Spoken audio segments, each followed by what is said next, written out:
आज शिवराज्याभिषेक शिवराज्याभिषेक दिनाच्या आपल्या सर्वांना हार्दिक शुभेच्छा.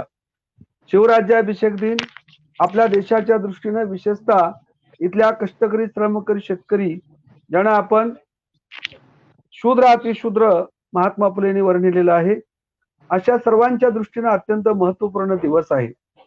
क्रांतिकारक दिवस आहे, ऐतिहासिक दिवस आहे. कारण सभासद जो समकालीन आहे तो सुद्धा म्हणतो की सर्वत्र म्लेंच राज्य करते हा मराठा पातशाह छत्रपती झाला, ही काही सामान्य गोष्ट झाली नाही, असामान्य गोष्ट आहे, क्रांतिकारक घटना आहे. कारण त्या काळामध्ये मध्ययुगीन काळामध्ये आता सारखी संसदीय लोकशाही नव्हती, बाबासाहेबांचं संविधान त्या काळामध्ये नव्हतं. त्यामुळे त्या काळामध्ये मध्ययुगीन काळामध्ये राजा होणं, राज्याभिषेक करणं हे अत्यंत कठीण काम होतं. कारण वैदिक परंपरेनं ब्राह्मणी परंपरेनं असं म्हटलेलं होतं की परशुरामाने ही पृथ्वी 21 वेळा निक्षत्रिय केली असल्यामुळे क्षत्रियच उरला नाही, त्यामुळे ब्राह्मण आणि शूद्र हे दोनच वर्ण आहेत आणि शूद्राला राज्याभिषेक करण्याचा अधिकार नाही. म्हणून राज्याभिषेकाची घटना आपल्या देशाच्या दृष्टीनं बहुजनांच्या दृष्टीनं ऐतिहासिक घटना आहे. इथल्या कष्टकरी श्रमकरी शेतकरी दबलेल्या पिचलेल्या वंचित असलेल्या श्रमकर्यांना आत्मविश्वास निर्माण करणारी घटना आहे. कारण त्या काळामध्ये इथला बहुजन समाज तलवार चालवू शकत होता, रणांगण गाजवू शकत होता, पण त्याला प्रतिनिधित्व करण्याचा नेतृत्व करण्याचा अधिकार नव्हता. आणि तो कोणी नाकारला होता? तो काय मोगलांनी आदिलशाही निजामानी नाकारलेला नव्हता, तर वर्णाश्रम धर्मव्यवस्था या देशातली सनातनी व्यवस्था की जी पिढ्याने पिढ्या आपल्या देशावरती राज्य करत आलेली आहे, ती जी मोगलांच्या अगोदर खिलजीच्या अगोदर आपल्या देशामध्ये रुजलेली आहे. तर त्या व्यवस्थेला हा खूप मोठा धक्का होता. आणि म्हणून आज जी संसदीय लोकशाही आहे त्याचा पाया 17व्या शतकात मध्ययुगीन काळामध्ये छत्रपती शिवाजीराजांनी घातला असं म्हटलं तरी काही वावगं होणार नाही. म्हणून राज्याभिषेक हा अरुणोदय लोकशाहीची पहाट आहे. इथल्या दबलेल्या पिचलेल्या वर्गामध्ये आत्मविश्वास निर्माण करणारी घटना आहे. आपण सुद्धा प्रतिनिधित्व करू शकतो, आपण सुद्धा राजा होऊ शकतो, आपण सुद्धा या देशामध्ये राज्य करू शकतो, ही इथल्या हितोदेशीयांच्या मनामध्ये निर्माण केलेला आत्मविश्वास करणारी घटना आहे. म्हणून सभासद म्हणतो ही घटना काही सामान्य घटना नाही, असामान्य घटना आहे, क्रांतिकारक घटना आहे. आज आपण संसदीय लोकशाहीमध्ये वावरतो. आपल्याला बाबासाहेबांनी संविधान दिलं. 15 ऑगस्ट 1947 ला देश स्वतंत्र झाला. 26 जानेवारी 1950 पासून आपल्याकडे संविधानाचं राज्य आलं. त्यामुळे आपल्याकडे प्रत्येक प्रौढ नागरिकाला मतदानाचा अधिकार मिळाला. त्यामुळे झोपडपट्टीवर राहणारा मतदार असेल किंवा टाटा बिर्ला अंबानीच्या घरातील मतदार असेल, मोदी किंवा गांधी परिवारातील मतदार असेल, तर सर्वांच्या मताचं मूल्य एक. आणि आपल्या देशामध्ये प्रत्येक व्यक्तीला निवडणुकीला उभं राहण्याचा अधिकार दिला. त्यामुळे इथून पुढचा राजा किंवा नेता किंवा प्रधानमंत्री मुख्यमंत्री राष्ट्रपती कुठल्या वंश परंपरेने येणार नाही, कोणत्या राजपरिवारातून येणार नाही, तो जनतेतून येईल. लोकनियुक्त लोकांनी नियुक्त केलेला प्रतिनिधी आपल्या देशामध्ये असेल. ही आताची आपली संसदीय लोकशाही आहे की जी आपल्या सर्वांसाठी अत्यंत महत्वाची आहे. पण अशी संसदीय लोकशाही 17व्या शतकामध्ये नव्हती. काही मंडळी असा युक्तिवाद करतात की छत्रपती शिवाजीराजांनी राज्याभिषेकच कशाला करायचं, त्या का ब्राह्मणांच्या मान्यतेची काय गरज होती. ते शतक 17वं शतक होतं आणि ब्राह्मणी व्यवस्था राज्याभिषेकाला विरोध करत होती. तरी तो विरोध जुगारून, धार्मिक दहशतवाद गाडून, सांस्कृतिक गुलामगिरी नष्ट करून, नाकारून शिवाजीराजांनी राज्याभिषेक केला. ही ऐतिहासिक घटना आहे, ही क्रांतिकारक घटना आहे. शिवाजी महाराज जर का ग्रंथप्रामाण्य मानणारे असते तर राज्याभिषेक करण्याचं धाडस छत्रपती शिवाजीराजांनी केलं नसतं. महाराज हे ग्रंथप्रामाण्यवादी नव्हते, म्हणून त्यांनी राज्याभिषेक करण्याचा निर्णय घेतला. आता शिवाजीराजांनी राज्याभिषेकासाठी रायगडच का निवडला? रायगड हा अजिंक्य किल्ला आहे. रायगड किल्ला हा सुरक्षित किल्ला आहे. सह्याद्रीच्या डोंगर रांगामध्ये जरी असला तर सह्याद्रीच्या डोंगर रांगापासून अलिप्त आहे. त्यामुळे त्याच्यावरती सहज जाणं इतकं सोपं त्या काळामध्ये नव्हतं. आणि रायगडाचा उल्लेख पूर्वेकडचा जिब्राल्टर, जसा युरोपमध्ये जिब्राल्टर अजिंक्य किल्ला, तसा पूर्वेकडचा जिब्राल्टर असं वर्णन रायगडाचं येतं. आणि हा रायगड कसा आहे, सभासदांनी वर्णन केले ताशिवाय, अत्यंत तासल्यासारखा आहे, कुठल्या टेकड्यांना किंवा इतर डोंगराला जोडलेला नाही, ताशिवाय 1.5 गाव उंच आहे आणि सुरक्षित आहे. आणि म्हणून तो किल्ला छत्रपती शिवाजीराजांनी निवडला. 6 जून तारीखच का निवडली, तर आपल्या भारतामध्ये नैऋत्य मोसमी वारे साधारणतः जून महिन्यामध्ये येतात. मृग नक्षत्राचं आगमन 7 जूनला असतं आपल्याकडे. केरळ, गोवा, त्यानंतर मग महाराष्ट्र, सह्याद्रीच्या रांगा यामध्ये पावसाला सुरुवात होते. जूनच्या पहिल्या आठवड्यापासून पाऊस सुरू होतो. जून, जुलै, ऑगस्ट, सप्टेंबर 4 महिने प्रचंड पाऊस, धो-धो पाऊस सह्याद्रीच्या रांगावरती विशेषतः रायगड परिसरामध्ये पडत असतो. त्यामुळं हा कालखंड राज्याभिषेकाच्या दृष्टीने अत्यंत सुरक्षित होता. कारण कुठल्या परकीय सत्तांनी जरी मोहीम सुरू केली तरी ते रायगडापर्यंत पोहोचू शकत नव्हते. पोचले तरी त्यांना रायगडावरती जाणंच शक्य नव्हतं. कारण कुठलाही असा किती जरी सामर्थ्यशाली सत्ताधीश असला तरी पावसाळ्यामध्ये मोहीम कोकणामध्ये शक्यतो झालेल्या नाहीत. आणि म्हणून शिवाजी महाराजांचा भौगोलिक अभ्यास सुद्धा दांडगा होता. जसे ते राजकीय मुत्सद्दी होते, ज्या पद्धतीनं त्यांना धर्मव्यवस्थेची जाण होती, ज्या पद्धतीनं ते शौर्यशाली होते, तसेच ते भौगोलिक सुद्धा तज्ञ होते. असं डेल्लान म्हणतो, पोर्तुगीज प्रतिनिधी, की शिवाजीराजांना स्वराज्यातील दगड, धोंडे, झाडे, ओढे, नाले, दऱ्या, खोऱ्या, टेकड्या प्रचंड अभ्यास आहे म्हणतो तो. कुठलं झाड कुठं आहे, कुठून कशा वाटा जातात याचा प्रचंड अभ्यास असणारे छत्रपती शिवाजी महाराज होते, असं डेल्लान म्हणतो. आणि बरोबर आहे. सुरतेला गेले, आग्र्याला गेले, चेन्नईला गेले, त्या काळामध्ये रस्ते नव्हते आता सारखे. बरं, आता सारखं गुगल मॅप नव्हता ना. म्हणजे गुगल मॅप वरती आपण म्हणतो लोकेशन पाठवा, लाईव्ह लोकेशन पाठवा किंवा करंट लोकेशन पाठवा. असं काय कोणी करंट लोकेशन किंवा लाईव्ह लोकेशन पाठवणार त्या काळामध्ये अशा सुविधा नव्हत्या. म्हणून भौगोलिक दृष्ट्या रायगड हा अत्यंत सुरक्षित. त्याचबरोबर ते वातावरण जून महिन्यातलं पावसाळी वातावरण, आणि त्यामुळे हा कालखंड छत्रपती शिवाजीराजांनी निवडला. शिवाजी महाराजांनी राज्याभिषेकाचा निर्णय घेतल्याबरोबर त्यांना विरोध झाला. स्वाभाविकपणे इथल्या धर्मव्यवस्थेकडून त्यांना विरोध झाला. म्हणून सभासद म्हणतो की म्लेंछ सर्वत्र, म्लेंछ राज्य करते सर्वत्र. आता अर्थात हा शब्द त्यांनी, म्लेंछ हा शब्द आदिलशाह, मोगल, निजाम यांच्यासाठी वापरलेला आहे. म्लेंछचा अर्थ मुस्लिम होत नाही, यवनचा अर्थ मुस्लिम होत नाही. डॉक्टर रोमेला थापर अर्ली इंडिया त्यांच्या अत्यंत क्लासिकल ग्रंथामध्ये, अभिजात ग्रंथामध्ये, वर्ल्ड फेमस ग्रंथामध्ये असं म्हणतात की यवन म्हणजे ग्रीक लोक आणि म्लेंछ म्हणजे ज्यांना शुद्ध संस्कृत येत नाही असे लोक. तर छत्रपती शिवाजी महाराजांना राज्याभिषेक करण्यासाठी विरोध झाला. का झाला, तर त्या काळामध्ये धर्मव्यवस्थेनं असं म्हटलं होतं की परशुरामाने ही पृथ्वी 21 नक्षत्रे केली असल्यामुळे क्षत्रियच उरला नाही. ब्राह्मण आणि शूद्र दोनच वर्ण आहेत आणि शूद्राला राजा होण्याचा अधिकार नाही, हे देखील सभासद सूचित करतो. सभासदा समकालीन आहे. कृष्णाजानंद सभासद, त्यांनी शिवचरित्र लिहिलेलं आहे, मराठीतलं पहिलं शिवचरित्र मानलं जातं. सभासद म्हणजे मेंबर, सदस्य. He was member of Chhatrapati Shivaji Maharaj court.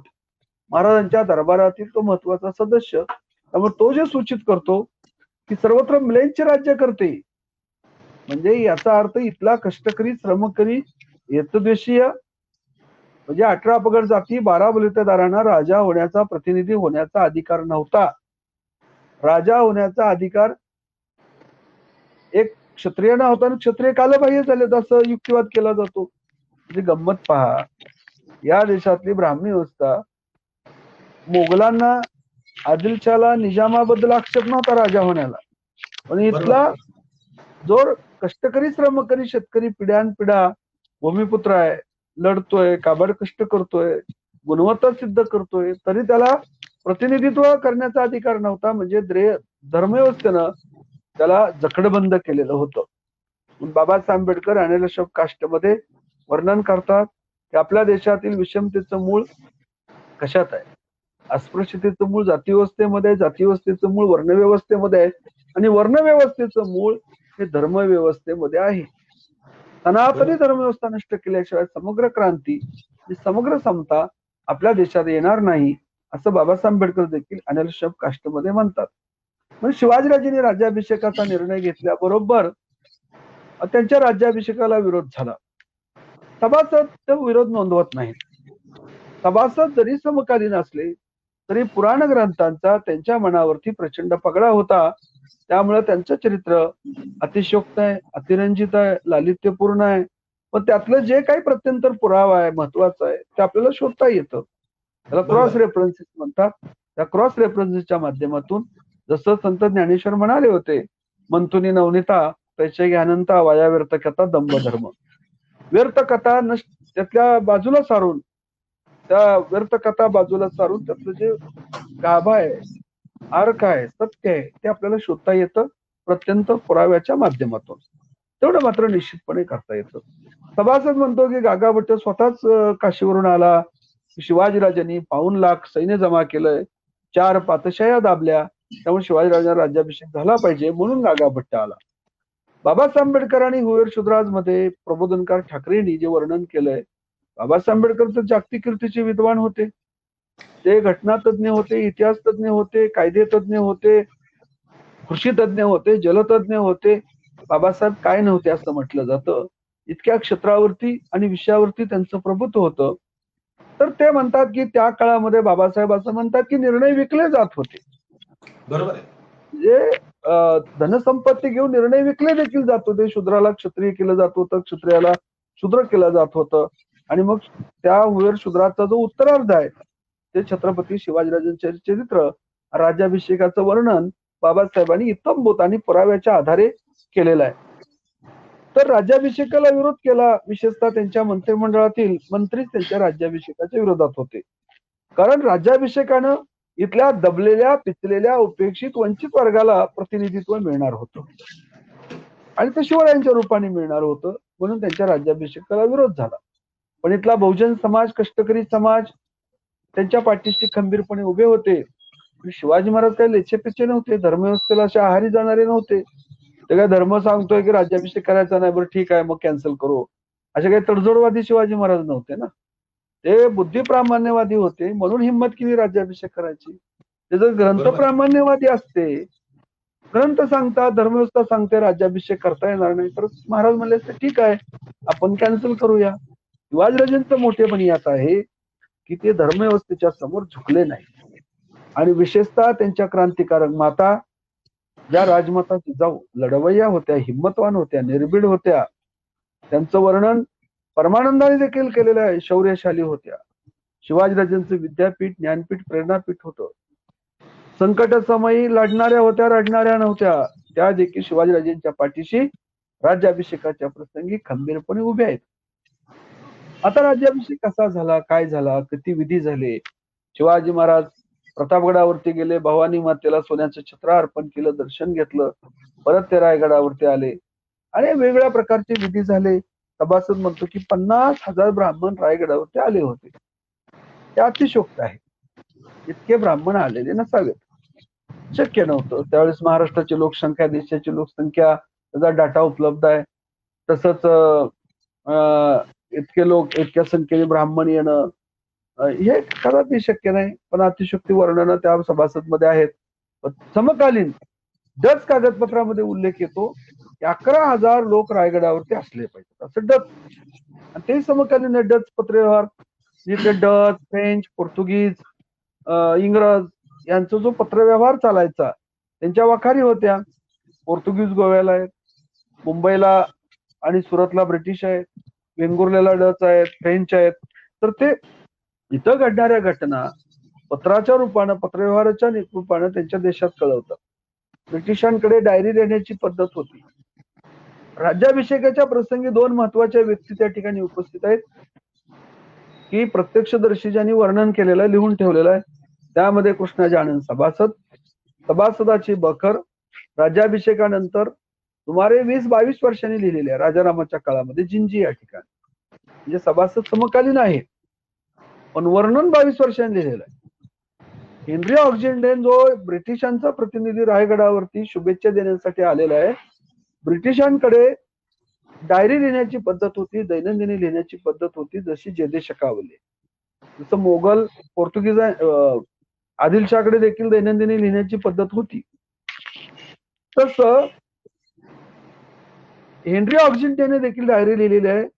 पण तो काय पूर्ण वेळ त्या ठिकाणी नाही. त्याला महाराजांनी ज्या वेळात बोलवलं राज्याभिषेकाच्या प्रसंगी, त्याला काय पूर्ण वेळ परमिशन नव्हतं. शिवाजी महाराज म्हणजे ब्रिटिश आला म्हणून त्याचं कोड कौतुक करावं, त्याच्या पुढे लांबून चालून करावं असे महाराज नव्हते. तर त्या ब्रिटिश प्रतिनिधीला सुद्धा काही राजदरबाराच्या सभोवताली त्याची निवास व्यवस्था केलेली नाही. महाराजांनी हेनरी ऑक्झिंडेनची निवास व्यवस्था ही रायगडाच्या ईशान्य बाजूला, नॉर्थ ईस्ट ज्या दिशा आहे, जे जगदीश्वराचं मंदिर आहे, शिवाजीराजेंची समाधी आहे, त्याच्या पूर्वेकडच्या बाजूला जिथं सैन्य तळ आहे, सैन्याचं तळ आहे, काही लष्करी अधिकारी त्या ठिकाणी आहेत, त्या ठिकाणी त्याची आणि नारायण शेणवी जो दुभाषा होता त्या दोघांची व्यवस्था त्या ठिकाणी केलेली आहे. आणि तो लिहितो की राज्याभिषेकाच्या प्रसंगी सकाळी 7-8 वाजता आम्हाला बोलावणं आलं. तो म्हणतो राज्याभिषेक 6 जूनला 7-8 वाजता, म्हणजे 1 तासच वेळ दिलेला आहे महाराजांनी हेनरी ऑक्झिंडेनला. पूर्ण वेळा आदल्या दिवशी आल्यापासून निवांत गप्पा मारल्या, त्या बसलेत असं नाही. कारण ब्रिटिशांवरती सुद्धा किती विश्वास ठेवायचा याचं तारतम्य आणि याची राजनीती मुत्सद्दीपणा छत्रपती शिवाजीराजांच्या ठायी होता. तोही वर्णन करतो प्रत्यक्ष राज्याभिषेकाचं. सभासद काय म्हणतो ते पहिल्यांदा आपण पाहू. सभासद म्हणतो की 32 मन सोन्याचं सिंहासन तयार केलं. 32 मन सोन्याच्या सिंहासनाचा पुरावा इतर कुठल्याही साधनामध्ये नाही, फक्त सभासदच वर्णन करतो किरणजी की 32 मन सोन्याचं सिंहासन निर्माण केलं. ओके. आता 32 मन सोन्याचं सिंहासन निर्माण करण्याचे अलीकडच्या काळामध्ये भिडे नावाचे ग्रस्त आहेत. ते भिडे सध्या 32 मन सोन्याचं सिंहासन निर्माण करण्यासाठी शिवप्रेमीकडून सोनं आणि संपत्ती गोळा करत आहेत सध्या. हो बरोबर. आता 32 मन सोन्याचं सिंहासन निर्माण करणार, ठेवणार कुठं, बसणार कोण? हो. म्हणजे या महाराष्ट्रातल्या शिवप्रेमींच्या भावनेचा गैरफायदा घेऊन सोनं गोळा केलं जातंय. सरकारचं काय त्याच्यावरती अंकुश आहे का नाही? कारण भिडे यांनी अलीकडच्या काळामध्ये त्या सोन्याचं काय करायचं याबद्दलची भूमिका जाहीर केलेली आहे. भिडेंचं मत असं आहे की ते 32 मन सोन्याच्या सिंहासनाच्या निर्मितीसाठी जे सोनं आणि संपत्ती आपण गोळा केली, राम मंदिराला देण्याचा खटाटोप चालू आहे सध्या भिडेंचा. हो, आणि त्यावरून फूट पडलेली आहे त्यांच्यामध्ये सध्या.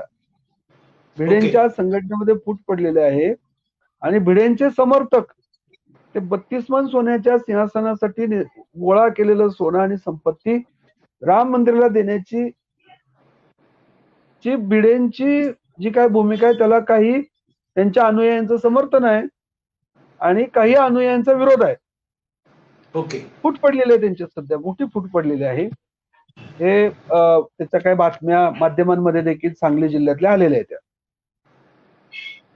म्हणजे पहा, ही भट्टशाही कशाला म्हणतात? आपल्या महापुरुषाच्या नावाने राजकारण करायचं, आपल्या महापुरुषांच्या नावाने पैसा गोळा करायचा, आपल्या महापुरुषाच्या नावाने सोनं नाणं गोळा करायचं आणि ते महापुरुषांच्या विचारासाठी नाही वापरायचं, त्यांच्यासाठी नाही वापरायचं, संघ परिवाराच्या उद्धारासाठी वापरायचं. आणि म्हणून राम मंदिरासाठी ते देण्याचा खटाटोप आजच्या काळामध्ये सुरू आहे. म्हणजे म्हणून यांच्यावरती विश्वास ठेवू नये या मताचा मी आहे. तर ते 32 मन सोन्याच्या सिंहासनाचा उल्लेख सभासद करतात. 32 मन सोन्याचं सिंहासन. राज्याभिषेकाला किती खर्च आला? 1,42,00,000 होन. होन म्हणजे तत्कालीन सोन्याचं नाणं, गोल्ड करन्सी. शिवाजीराजेंची करन्सीचे 2 प्रकार होते, शिवराई ते तांब्याचं आणि होन हे सोन्याचं. होनचं वजन किती आहे एखाद्या नाण्याचं? 3.25 ग्रॅम. म्हणजे ओके. 3.25 ग्रॅम सोन्याचं होन एक. मग 3.25 ग्रॅम सोन्याची आजची किंमत सुमारे 13-14 हजार रुपये सहज असेल. हो 40,000 रुपये जर का सोन्याचा भाव असेल तर 4,000 रुपये ग्रॅम, 4 त्रिक 12 आणि वरचा 12,000. जो ग्रॅम म्हणजे 13,000पर्यंत साधारणतः 3.25 ग्रॅम सोन्याची किंमत होते. तर 1,42,00,000 होऊन इतका राज्याभिषेकाला खर्च आला असं सभासद त्या ठिकाणी वर्णन करतात. सप्त नद्यांचं पाणी आणलं, मंत्रिमंडळातले मंत्री कसे मानाने उभं केलेले होते, संभाजीराजे सुद्धा त्या राज्याभिषेकाच्या प्रसंगी मानाच्या ठिकाणी होते आणि सरदार होते, असं सगळं वर्णन सभासदांनी केलेलं आहे. आणि शेवटी महत्वाचा जो उल्लेख सभासद करतो म्हणजे आणखीन सभासदांनी वर्णन केलंय की शिवाजी महाराजांच्या जे भोसले कुळ होतं, हो गागा भट्ट असा म्हणाला की भोसले कुळ हे उदयपूरच्या सिसोदिया घराण्यातले आहेत, त्यामुळे ते राजपूत आहेत, त्यामुळे ते क्षत्रिय आहेत आणि त्यामुळे त्यांना राज्याभिषेक होऊ शकतो असं सभासद म्हणतात. ओके. पण त्याबद्दल मतभिन्नता आहे. शिवाजीराजेंच्या राज्याभिषेकाला विरोध कुठल्या मुद्द्यावरती झाला होता तर ते शूद्र आहेत, क्षत्रिय शूद्र आहेत. नाहीत, त्यामुळे राज्याभिषेक करण्याचा अधिकार नाही. आता प्राच्यविद्या पंडित शरद पाटील जे जागतिक कीर्तीचे इंडॉलॉजिस्ट आहेत, त्यांचं मत असं आहे की जर या देशातील वैदिक परंपरा ब्राह्मणी परंपरा असं जर म्हणत असेल की परशुरामानं पृथ्वी निक्षत्रिय केली असल्यामुळे क्षत्रियच उरला नाही, ब्राह्मण आणि शूद्र हे दोनच वर्ण आहेत, तर मग रजपुत्री कसे काय क्षत्रिय उरतात? बरोबर आहे. बरोबर कुणीच आहे. क्षत्रिय म्हणजे रजपुत्री कसे काय क्षत्रिय उरतात? हो आणि मग राजपूत एकतर ब्राह्मण असले पाहिजेत किंवा शूद्र असले पाहिजेत. राजपूत ज्या अर्थी ब्राह्मण नाहीत त्या अर्थी शूद्र ठरतात बरोबर आहे. वैदिक परंपरेनुसार, धर्मानुसार. मग शिवाजी महाराज आपलं नातं तिकडे जोडतील का? कदापि नाही. नाही.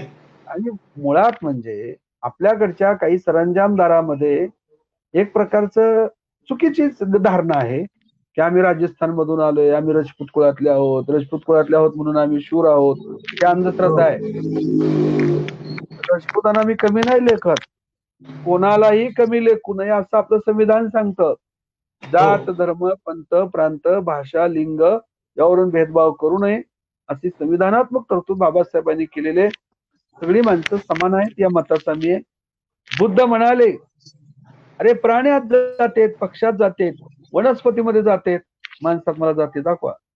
बुद्ध म्हणतात प्राण्यात हत्ती आहे, घोडा आहे, उंट आहे, वनस्पतीमध्ये आंबा आहे, नारळ आहे, चिंच आहे, पक्षामध्ये चिमणी आहे, पोपट आहे, मोर आहे, प्राण्यात जातेत, पक्षात जातेत, वनस्पतीत जातेत, माणसात मला जाती दाखवा. आणि माणसात जाती नाही तर मानव हीच एक जात आहे. काय माणसाच्या कपाळावर शिक्का मारलाय का की ह्या जातीचा आहे, तो ह्या जातीचा आहे, तो त्या धर्माचा नाही. मानव हीच एक जात आहे, माणसात जाती नाहीत.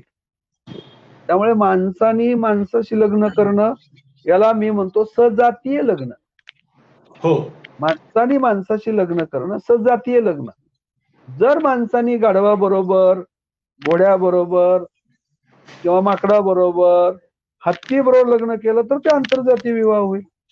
बरोबर आहे. माणसाने माणसाशी लग्न करणं हा कसला आंतरजातीय विवाह? बरोबर आहे. म्हणून बुद्ध म्हणाले मानव हीच एक जात आहे, माणसात जाती नाही. त्यामुळे राजपुतांनाही आपल्याला कमी लेखायचं नाही. पण आपल्याकडच्या सरंजामदारांनी आपला संबंध राजपूत कुळाशी जोडणं हे चुकीचं आहे. आणि शिवाजीराजांना राजपूत कुळाशी जोडणं अनैतिहासिक आहे, चुकीचं आहे. शरद पाटील म्हणतात त्यातून काय झालं? भेदभावाची भिंत उभी केली. शिवाजी महाराज राजस्थान मधले राजपूत कुळातले म्हणून शूर, मग इथल्या कष्टकरी श्रमकरी शेतकरी मावळ्यांचा अपमान आहे हो हा. बरोबर आहे. ज्यांनी साथ दिली, ज्यांनी घाम गाळला, ज्यांनी रक्त सांडलं, त्यांच्या त्यागाला बलिदानाला काय अर्थ आहे का नाही? हो म्हणून शरद पाटील म्हणतात शिवाजी महाराज महाराष्ट्रातले वेरूळचे भोसले कुळातील शेतकरी कुटुंबातील आहेत, म्हणून इथल्या भूमीशी त्यांचं नातं आहे, इथल्या 18 पगड जाती 12 बलुतेदारांचं त्यांचं नातं आहे. त्यांचं नातं हे राजपूत कुळांशी नाही, ते अनैतिहासिक आहे. म्हणून शरद पाटील म्हणतात की शिवाजीराजांच्या भोसले कुळाचं मूळ उदयपूरच्या सिसोदिया घराण्याशी जोडण्याचा ब्राह्मणी खटाटोप करण्यापेक्षा वेरूळची पुष्करणी कोणत्या गणाची होते त्याचं उत्खनन झालं पाहिजे, कारण ते वेरूळचे मूळचे आहेत असं वर्णन ते करतात. राजपुतांचा इतिहास टॉडने लिहिलाय. Tod British officer, British scholar. जसा ग्रँड डफनी हिस्ट्री ऑफ द मराठा लिहिलाय, ग्रँड तसंच डफ. टॉडने राजस्थानचा इतिहास लिहिलाय. राजपुतांबद्दल टॉडची काय मत आहे ते काय इथं सांगायचं औचित्य नाही. ते ओके. विषयाला आजच्या धरून पण नाही. नाही, ठीक आहे. पण एवढं मात्र नक्की की इथे राजस्थानच्या राजकीय होते, हे अनैतिहासिक आहे, ते चुकीचं आहे, ते महाराष्ट्रातीलच होते. आणि म्हणून राज्याभिषेक का महत्वाचा आहे, तर ती धर्मव्यवस्था त्यांनी नष्ट केलेली आहे, धार्मिक दहशतवाद गाडलेला आहे, सांस्कृतिक दहशतवाद हो. गाडलेला आहे. आणि इथल्या कष्टकरी श्रमकरी शेतकऱ्यांमध्ये शूद्रातिशूद्रामध्ये आत्मविश्वास निर्माण करण्याचं काम केलं. इथं लढवय्या वर्ग आहे, कष्टकरी वर्ग आहे, श्रमकरी वर्ग आहे, पिढ्यानपिढ्या लढतोय. पण त्याच्यामध्ये एक न्यूनगंडाची भावना निर्माण केलेली होती की तुम्ही दुसऱ्याची सेवा करू शकता हो चाकरी, पण तुम्हाला प्रतिनिधित्वाचा अधिकार नाही. ही जी मानसिकता आणि गुलामगिरी होती ती नष्ट करण्याचं काम राज्याभिषेक करतो. आणि म्हणून तो सभासद पुढे असं लिहितो की मराठा पातशाह छत्रपती झाला ही काही सामान्य गोष्ट झाली नाही, गोष्ट नाहीये, असामान्य क्रांतिकारक घटना आहे म्हणतो तो. बरोबर आहे. आणि सर्वात महत्वाचं किरणजी, आता इथं जे आपल्याकडे हिंदुत्वादी पॉलिटिक्स आलेलं आहे, हिंदू राष्ट्रवाद, आता त्यांची तर मोठ्या प्रमाणामध्ये हिंदू राष्ट्र होणार, हिंदू राष्ट्र निर्माण करणार आम्ही, आणि मग त्यासाठी आपल्या इतिहासाची मोडतोड करायची. पण शिवाजीराजांच्या समकालीन साधनामध्ये स्पष्ट उल्लेख असा आहे, सभासद म्हणतो की मराठा पातशाह छत्रपती झाला ही काही सामान्य गोष्ट झाली नाही. मराठा पातशाह म्हणतोय सभासद, तो काय हिंदू पातशाह, हिंदू राष्ट्र निर्माता, हिंदू धर्मरक्षक असा उल्लेख नाही करत सभासद. मराठा पातशाह. सभासद म्हणतात की मराठा पातशाह छत्रपती झाला ही सामान्य गोष्ट झाली नाही, तर तो हिंदू पातशाह, हिंदू धर्मरक्षक असा उल्लेख करत नाही. मराठा ही संकल्पना मध्ययुगीन काळामध्ये व्यापक होती, ती जातीवाचक कधीच नव्हती. 18 पगड जाती, 12 बलुतेदारांना मराठा म्हटलं जात होतं. Rise of the Maratha power Ranade म्हणतात. ग्रँड अप म्हणतो हिस्ट्री ऑफ द मराठा, मराठ्यांचा विजय झाला. त्यामध्ये काही फक्त भोसले, पाटील, जाधव, यादव, शिंदे, पवार एवढे मर्यादित लोक नाहीत. तर इथला 18 पगड जाती, 12 बलुतेदार याचा अर्थ मराठा ही व्यापक संकल्पना आहे. आणि जे राजाराम महाराज देखील त्यांच्या पत्रामध्ये उल्लेख करतात, हे मराठीयांचे राज्य रक्षण करून मराठा धर्माचे रक्षण करणे हे तो स्वामी कार्य. स्वामी म्हणजे शिवाजी महाराजांना ते स्वामी म्हणतात, काय रामदास स्वामी किंवा स्वामी समर्थ नव्हे.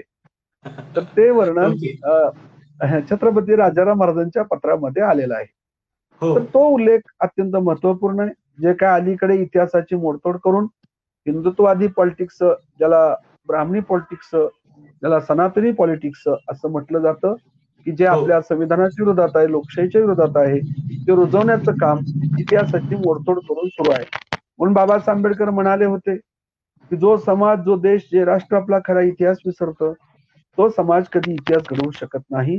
सत्य इतिहासाचं पुन्हा पुन्हा पुनर्जागरण झालं पाहिजे असं बाबासाहेबांचं मत होतं. बुद्ध तर म्हणतात आत्मदीप भव, तुम्ही ज्ञानी व्हा, तुम्ही स्वयंप्रकाशित व्हा, तुम्ही अभ्यासू व्हा, विद्वान व्हा. अभ्यासू व्यक्तीला, ज्ञानी माणसाला जगात कोणी गुलाम बनवू शकणार नाही असं बुद्ध देखील म्हणालेले आहेत.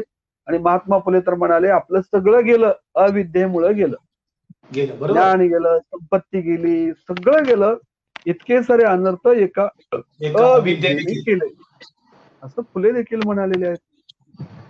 आता दुसरा प्रत्यक्षदर्शी आहे तो हेनरी ऑक्झिंडेल. त्याला तो लिहितो त्याच्या दैनंदिनीमध्ये की राज्याभिषेका दिवशी म्हणजे 6 जूनला आम्हाला बोलावणं आलं 7-8 वाजता. मग आम्ही दरबारामध्ये राज्याभिषेकाच्या ठिकाणी गेलो.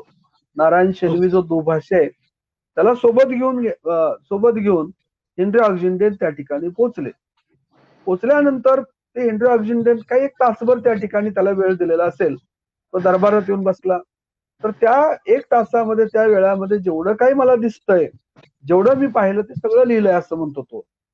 तर तो लिहितोय किंवा अष्टप्रधान मंडळ त्या ठिकाणी उभे आहेत, त्यांचा सुपुत्र संभाजी महाराज मानाच्या ठिकाणी बसलेला आहे, सरदार आणि प्रतिनिधी आलेले आहेत, त्यांच्या योग्यतेनुसार मान सन्मानानुसार सर्वांना त्या ठिकाणी बसवलेलं आहे.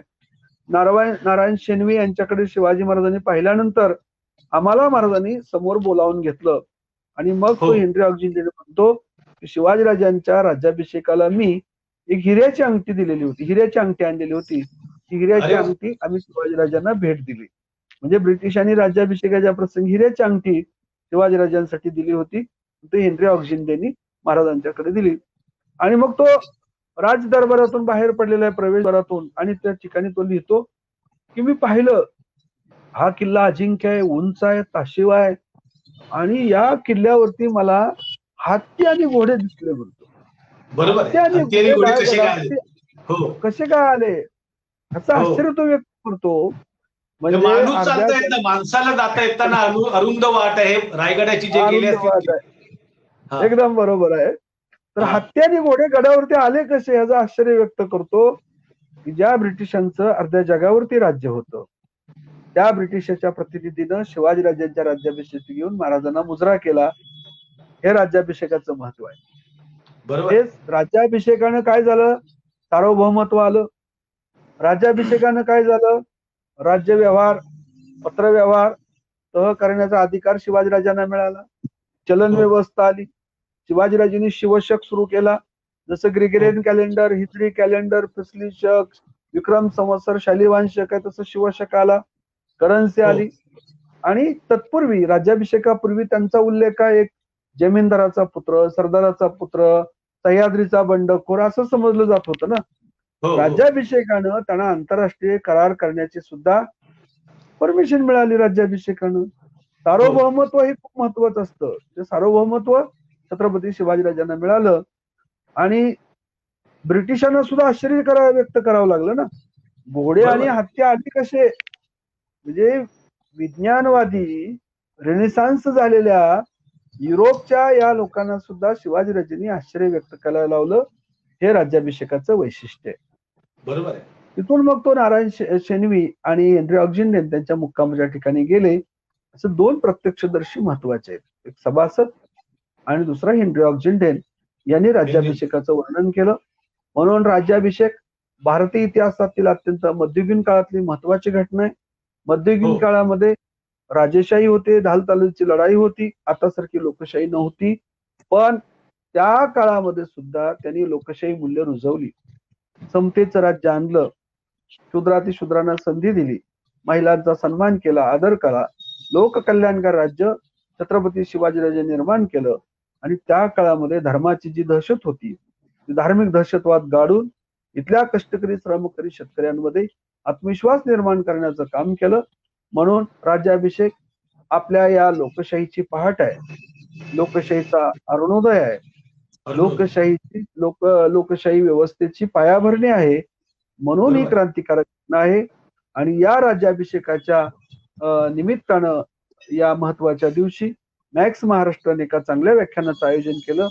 त्याबद्दल आमचे परमप्रिय स्नेही नामवंत पत्रकार अभ्यासक किरणजी सोनवणे सर यांचं देखील ऋण व्यक्त करतो. आपल्या सगळ्या परिवाराचं मी ऋण व्यक्त करतो आणि या ठिकाणी थांबतो.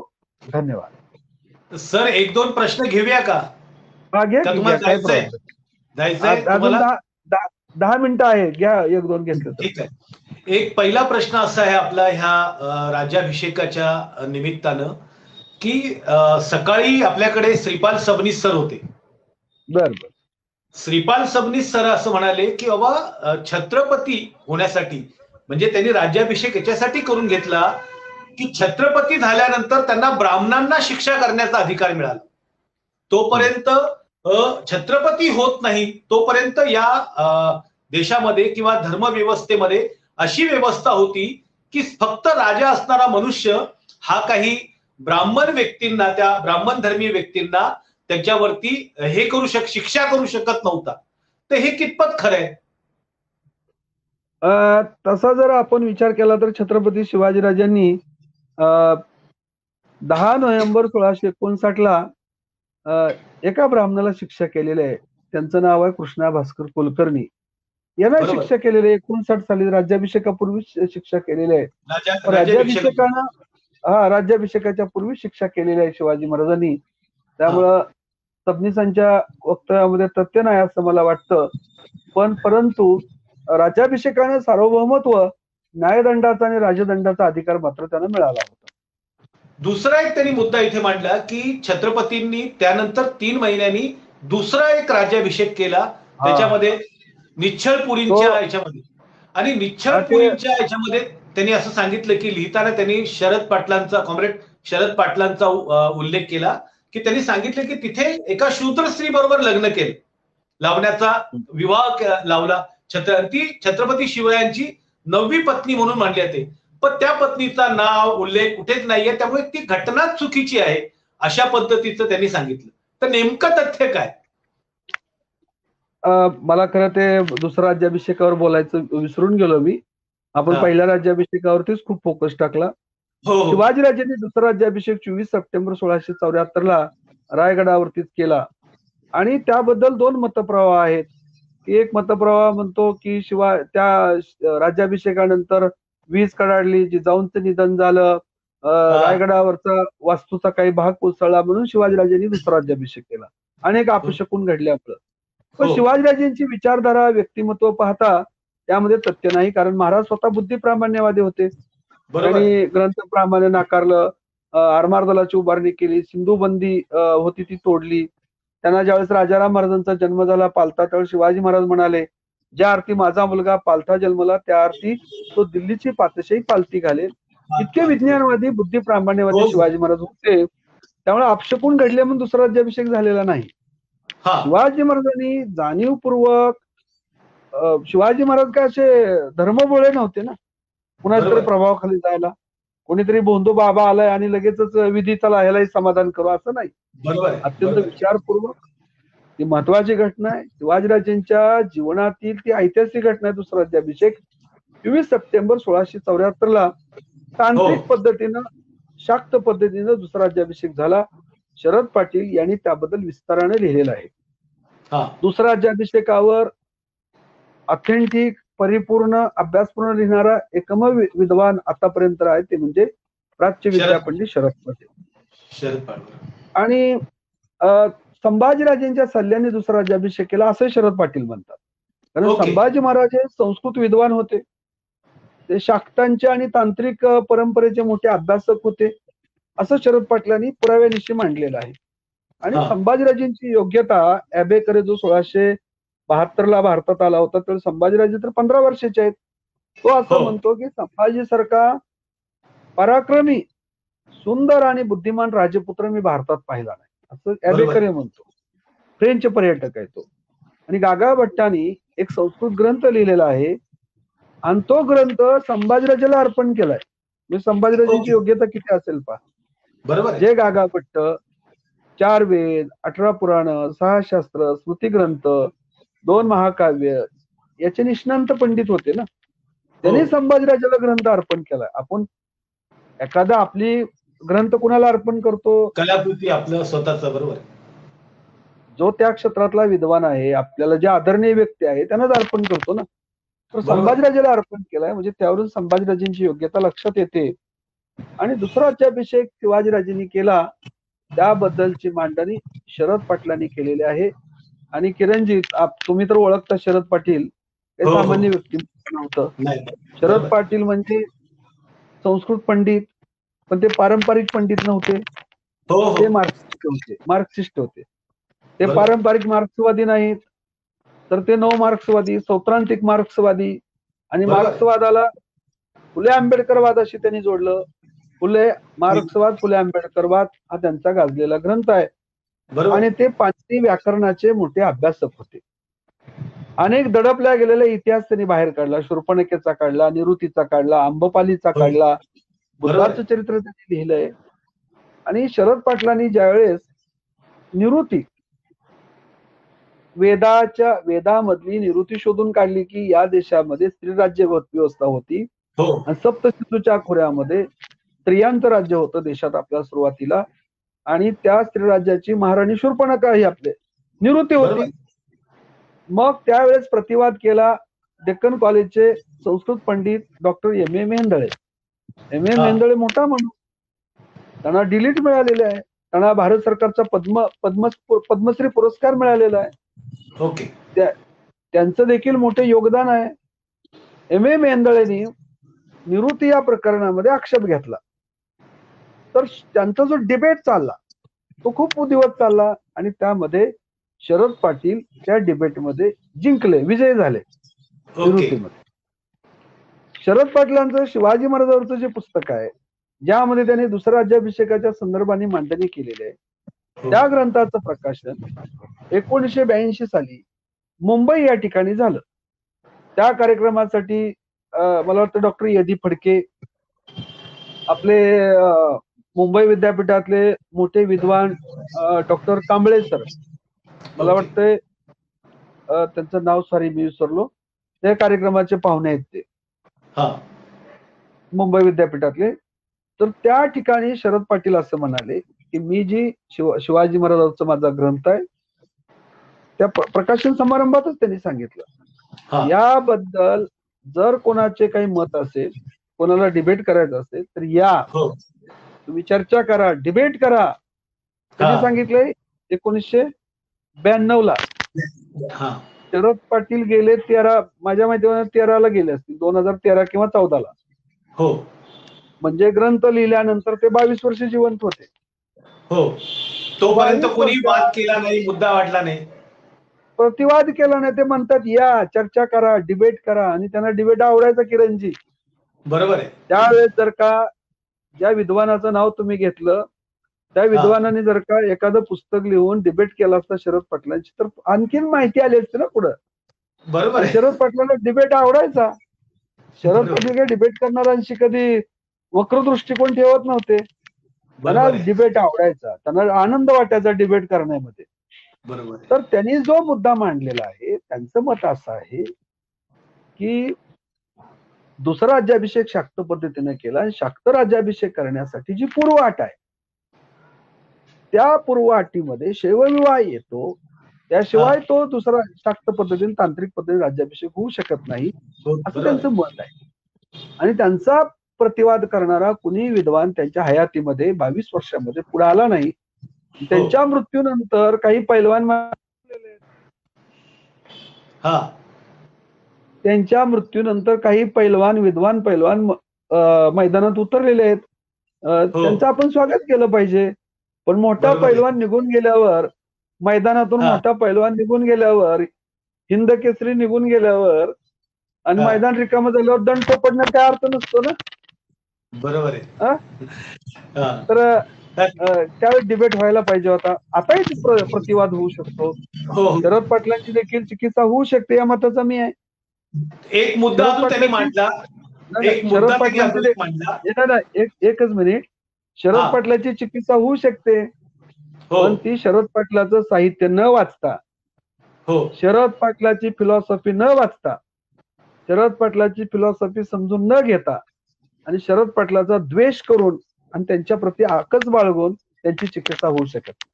बरोबर आहे. कुठल्याही विद्वानाचा मुद्दा खोडत असताना त्याचा आधार दिला पाहिजे, पुरावा दिला पाहिजे, सक्षम अभ्यास असला पाहिजे. एक मुद्दा त्यांनी आणखी एक मांडला त्यांच्या व्याख्यानातून. तो मुद्दा असा होता की छत्रपती शिवाजी महाराजांच्या अभ्यासकाचे 2 गट आहे किंवा 2 छत्रपती शिवाजी महाराजांना हे करतात. एक म्हणजे तमाम ब्राह्मण्यवादी एक जण, म्हणजे त्याला पूर्णतः ब्राह्मण्याचा बुरखा पांघरू इच्छिता असा एक वर्ग इतिहासकारांचा आहे. आणि दुसरा एक जो वर्ग आहे तो त्यांना कम्युनिस्ट किंवा अशा पद्धतीचा केवळ ब्राह्मणेतरचा हे करून अशा पद्धतीने दोघेही इतिहासकार जे आहेत ती चुकीची माहिती समाजामध्ये देऊन तेढ निर्माण करतायत. छत्रपती शिवाजी महाराजांचा इतिहास जो आहे तो विवेकवादावर लिहिला गेला पाहिजे, जो सत्य आहे ते लिहिलं पाहिजे असं त्यांचं मत होतं. छत्रपती शिवाजी महाराजांचे नुसते 2च गट नाहीत, अनेक गट आहेत अभ्यासकामध्ये. माझी किरणजी माझी पीएचडीच आहे. पीएचडी शिवचरित्रातल्या या वादावरती आहे. मला विषयच असा आहे की प्रमुख शिवचरित्र लेखनातील विविध विचार प्रवाहांचा चिकित्सक अभ्यास, जे वेगळे विचार प्रवाह आहेत, मार्क्सवादी, नवमार्क्सवादी, सबाल्टन, सत्यशोधकी, राष्ट्रवादी, नवहिंदुत्ववादी, साम्राज्यवादी असे जे विचार प्रवाह इतिहास लेखनातले आहेत त्या प्रवाहानुसार शिवचरित्र कशी मांडलेले आहेत त्याच्यावरतीच माझी पीएचडी आहे. नक्की त्याच्यावरती एक वेगळा डिपेंड ठेवा, त्याच्यावरती एक वेगळा स्वतंत्र आपण कोकाटे सर तुम्ही आलात आणि वेळ दिलात. एवढ्या वेळात तुमचं एवढं बिझी शेड्यूल असतं आणि आज स्वराज्य दिन आहे, त्या निमित्तानं तुम्ही मॅक्स महाराष्ट्राला वेळ दिली, त्याबद्दल मॅक्स महाराष्ट्राच्या वतीनं मी आपलं खूप खूप आभार मानतो. तुम्ही सर्व प्रेक्षक ही चर्चा किंवा हे व्याख्यान ऐकतायत, नेमकं तुम्हाला काय वाटतं तुम्ही कमेंट्स बॉक्स मध्ये नक्की लिहा आणि तुम्ही व्यक्त व्हा, त्याच्यावरती बोला, चर्चा करा आणि पाहत राहा नव्या युगाचा नवा मीडिया मॅक्स महाराष्ट्र.